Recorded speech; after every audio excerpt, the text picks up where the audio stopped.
Yeah, I think that is. All right. Hello, composers. Today, I've decided to talk to you about Balinese gamelan music. As many of you know, I did visit Bali over the summer, and the music was really cool. And I'm going to tell you a little bit about it, and I'm going to also tell you somewhat of how I've incorporated this into some recent works of my own. All right. So now I'm going to start talking about some gamelan. There's a lot of different types of gamelan, and they're not just in Bali. They're all throughout all of Indonesia and Java. I'm going to talk about several different types only from Bali, which is only a small handful, just in Bali. But the word gamelan itself means orchestra in Balinese, but it doesn't necessarily refer to that. It actually technically means the set of instruments. One orchestra is technically one instrument in Bali, and all of them are specifically designed only to be played with each other and can't be removed, and they can't work by themselves. One of the most standard types of gamelan music in Bali is the gong hibyar. The biggest gamelan, probably, most likely, it usually consists of between 20 and 30 musicians. Most of them playing these metallophones here. These are called gangsa and ugal, and they're played with one hand with this hammer, and the other hand has to dampen the notes before them. And I'm going to play a little bit of sample of what this particular gamelan sounds like.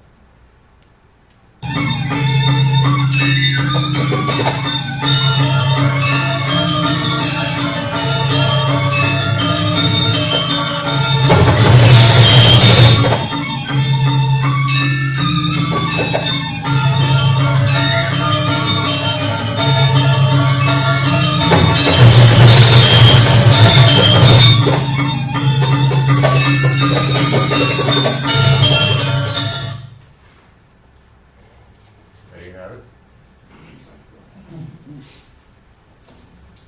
Another type, Genderwayan. This is usually between 2 and 4 musicians. This would be played by 2 people, 2 sets.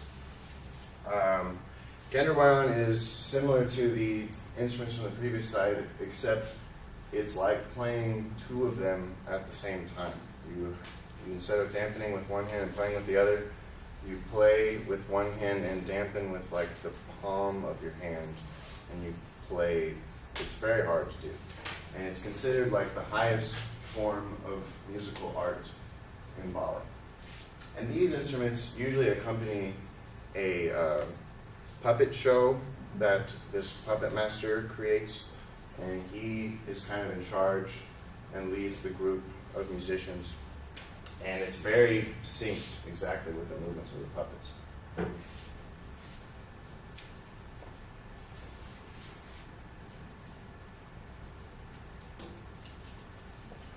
Gamelan Jagar.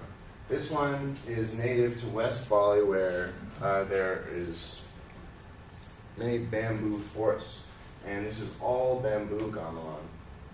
And this is some of the smaller ends of the instruments, but some of the bigger ones, the players actually have to sit on top of the bamboo and play them with this giant mallet that's like a baseball bat almost.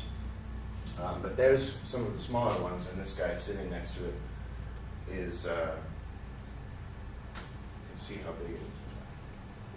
And it's a newer type of gamelan, which was only found in West Bali until pretty recently, because they couldn't figure out how to get the bamboo to the rest of the island.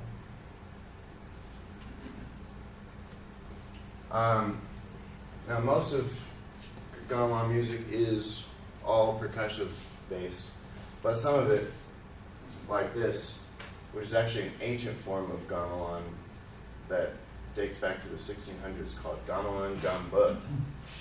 Features flutes like this that I still regret I didn't bring one of these home because it was too big to fit in my suitcase, but I brought one about half as big. And you can only play them while sitting down. And I don't know how they did that with their hands, but I was unable to make a noise from these instruments. But it's very cool. And it's a lot different than any other types. And it's not as easily found in Bali today. And you might see a pattern that all of these comes in sets and pairs. Even these instruments, rindik, are not meant to be played by themselves. Each player will learn basically half of one part, and the other player's part will have to fit in to the previous player's part. And this one is more of like a home village style gamelan, rindik, bamboo xylophone sound. Okay, so those are kind of the big types. And as I've mentioned, one of the biggest things I learned from Bali is that there's not a concept at all of anybody being more important than any other musician at all. There's no solos, there's no concertos for any instrument of any kind, and all instruments can't work without the other instrument's part.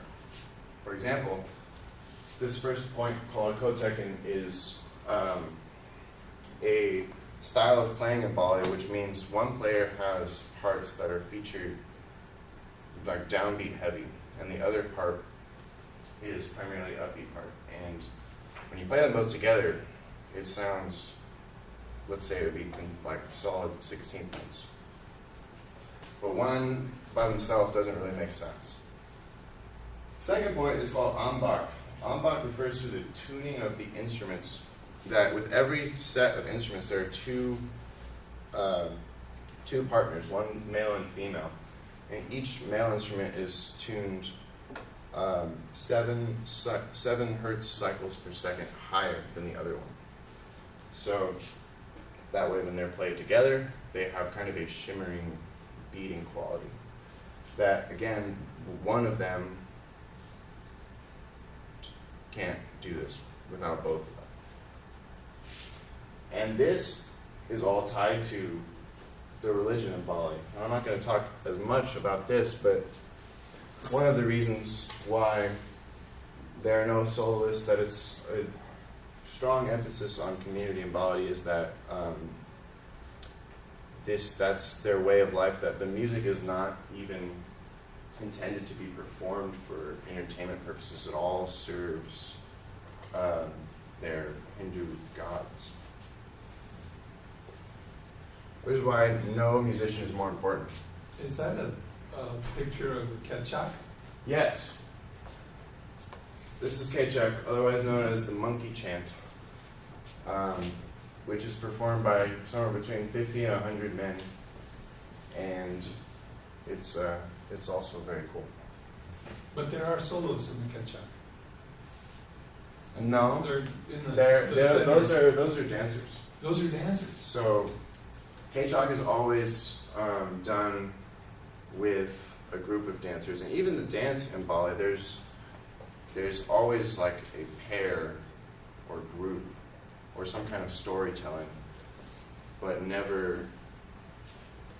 But the recordings that I've heard, there'll be somebody who's singing the demon part, and they're usually in the center, and then That's somebody who's right. That's for the storytelling aspect of the ketchak. Yeah. And then there are people that lead the group in ketchak, like they'll call out stuff that will tell the rest of the men to change, move to a new section or something. So how many people here have heard some version of ketchak? Check it out. Just absolutely check it out. You can find it online. It's really easy. Usually it's spelled K-E-T. K-E-C-A-K. K-E-C. K-E-C-A-K. Okay, there's this famous non-such explorer recording that spelled it K-E-T-J-A-K. And the other thing is there's a lot of different spellings for every word. But you'll find that non-such recording with K-E-T-J-A-K. Just YouTube, Bali, K-Check, Monkey Chant. Or monkey chant. I did that also while I was there. You performed in the monkey Yeah, chant? yeah. You could also go up to like anybody on the street, like in Bali, and just like recite a little bit of K-Check for them, and they'd be like, "Oh, that's," because everybody knows, like all the art, which is really cool. Okay, I'm gonna play a Kotekan example, and then, as I mentioned, the upbeat part in Kotekan is called Sangsi, and the downbeat is Polos. And here's an example that I have that's going to play the Polos part first by itself, then the upbeats, then them both together. And this is these tuned nipple-gongs called rayon.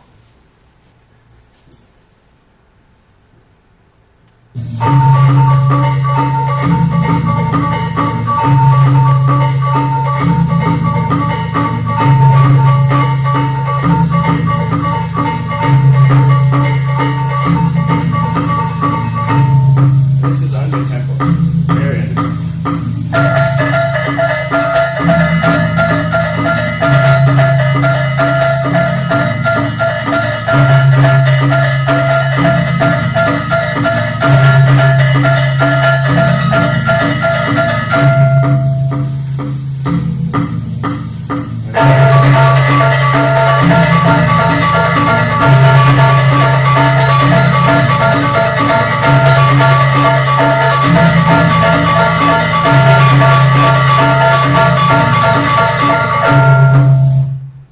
So,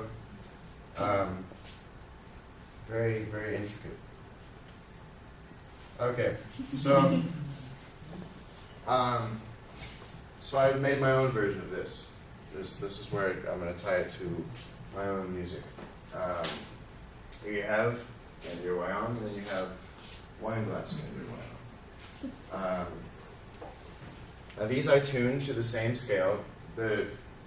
I tuned them to relative to the flutes I brought back home from Bali, and then I did the same thing. I tuned this set 7 cycles per second higher than this one, relatively. I did that just kind of counting it by ear, so that some of them are closer than others. Okay, so we'll go with the wine glass and you.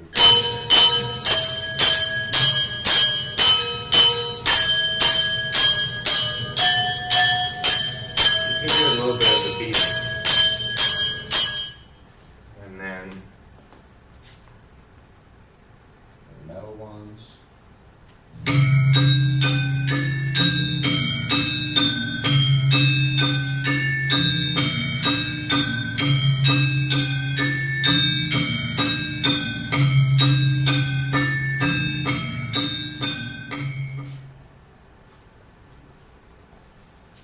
So now you can see where it comes from. And lastly, the flute. I don't have a musical example for the flute, but I have a nice picture for you. My comparison to the real gamelan gamba and then my version of it. And see, his flute is actually probably about 2/3 the length of this. But his posture is a lot better. Yeah. Okay, well, that's all the slides I have. I can take a few gamelan questions. Yeah. I meant to ask you this after the Emerging Sounds concert, but were those Sharpies you were doing? Yeah, they were Sharpies. How did you arrive at Well, Sharpie, and what other implements did you try? Sure. I started with chopsticks. The chopsticks were a little too thin, kind of muted. And then I started with like 2 chopsticks taped together, and it was a little too much of a wood sound and not the glass. Then I did like a plastic eyedropper, and then I arrived at Sharpie because it was heavy enough to really resonate the glass without breaking it. Yeah. Yeah. How easy or hard would it be to set something up in MIDI to match the tuning systems?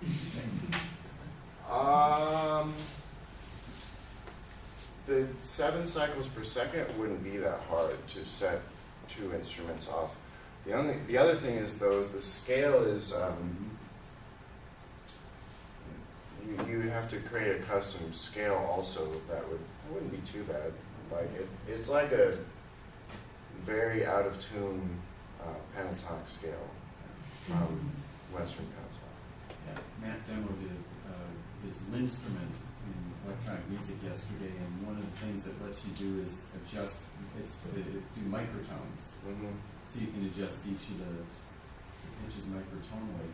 And yeah, just having 2 different MIDI channels where you just take one and put a pitch bend that drops it down to 7 cycles per second, and boom, you're there. A lot of these world music scales are way underexplored in electroacoustic music. The pieces that use them sound great, and it's an area that a lot of people don't realize just how easy it is to use to get started, and then you can create these great pieces. So you don't have to go to Bali and spend $22,000 on bringing back instruments. You can really explore a lot of this using just very inexpensive MIDI gear. That was $22,000. No. Bamboo. But if you add in the airline ticket, I guarantee it'll be cheaper on eBay. Wow. Custom made. That's right. Use that aspect. Yeah. It's cool. All right. Yeah. One more question. Did you find there was an influence, a formal influence? Sure. Yeah. And then the form in Balinese music kind of ties back to some of its religious Balinese Hinduism concepts. Is that basically everything comes full circle, and the music always is very cyclic. It comes back around and it keeps circling. And that's definitely the formal influences. And I've got one more follow-up. Yeah. Do you find that you become that much more interested in microtonal inflection? Also tying that to another question. Oh yeah, absolutely. And so, remember the composer I brought up in instrumentation? Harsh. Yes. Interesting side note about that. While I was at this percussion convention in Pasig, I got this guy to custom order these quarter-toned Chinese gongs. He's still working on it via email. But yeah, interested in microtones, yes. So, let's see, another name would be Ben Johnston. Yeah. Okay. And there will be others. All right.